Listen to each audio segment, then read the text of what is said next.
Pernahkah kalian merasa sedang berteriak di tengah ruang hampa? Kalian sudah sujud sampai dahi terasa dingin, sudah menangis sampai air mata mengering, dan sudah membisikkan namanya di sepertiga malam yang paling sunyi. Tapi dunia seolah tidak peduli.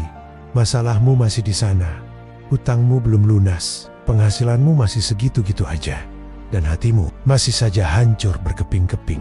Lalu muncul bisikan itu, kenapa aku sudah berdoa, tapi hidup masih terasa seberat ini?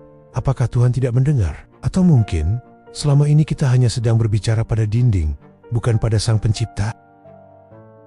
Hari ini kita tidak akan bicara soal teori yang kaku. Kita akan membongkar kuantum doa, sebuah rahasia tentang bagaimana kesadaran, hati, dan kehendak langit bertemu untuk menciptakan keajaiban yang selama ini kalian anggap mustahil. Setelah menonton video ini, kalian tidak akan lagi melihat doa sebagai sekadar daftar permintaan, melainkan sebagai jalan pulang yang akan mengubah hidup kalian selamanya.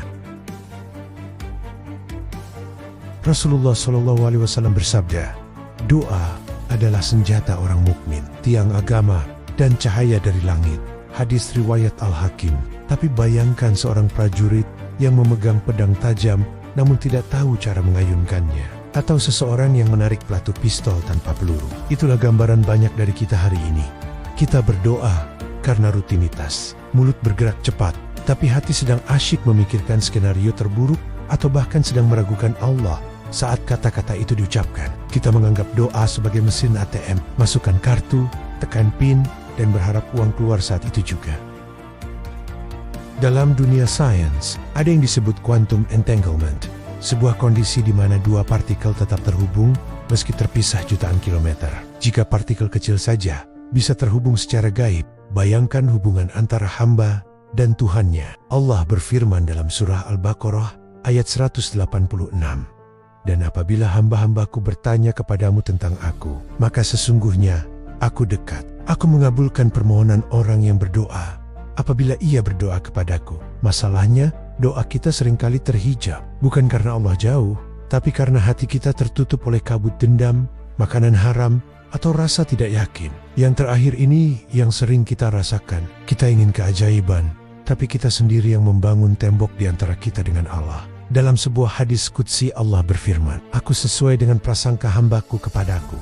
Hadis riwayat Bukhari dan Muslim. Inilah kesadaran yang dalam bahasa modern sering dibicarakan. Tapi dalam Islam sudah lama diajarkan dengan istilah husnuzon billah, berprasangka baik kepada Allah. Ingatkah pada kisah Nabi Yunus alaihi salam? Bayangkan ketakutannya berada di tiga kegelapan. Kegelapan malam, di bawah kedalaman laut, dan di dalam perut ikan raksasa. Logika manusia mengatakan, tamatlah, selesai, tidak ada jalan keluar.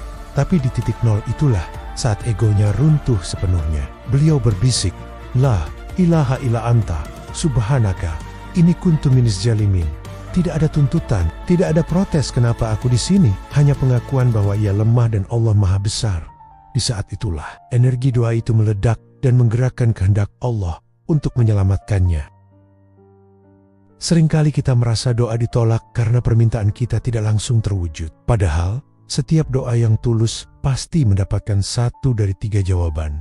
Ya, aku berikan sekarang. Tidak, tapi aku ganti dengan yang lebih baik. Atau tunggu, aku simpan ini sebagai pahala di akhirat. Doa mungkin tidak selalu mengubah keadaan di luar, tapi ia pasti mengubah orangnya. Ia memberikan ketenangan yang tidak masuk akal di tengah badai. Sebagaimana Quran Surah Ar-Ra'd ayat 28 katakan, hanya dengan mengingat Allah hati menjadi tenang. Inilah kemenangan sejati ketika masalahmu masih ada, tapi kamu tidak lagi merasa takut menghadapinya karena kamu tahu Allah bersamamu. Kuantum doa bukan tentang mengendalikan takdir, melainkan tentang belajar berserah. Bukan tentang mengubah Allah agar mengikuti keinginan kita, tetapi tentang kembali kepada kesadaran, kepada ketenangan, dan kepada Allah sebagai tempat kembali yang sejati. Maka, mulailah hari ini dengan kesadaran baru. Jangan tunggu waktu khusus untuk berdoa. Berbicaralah kepada Allah dengan hati.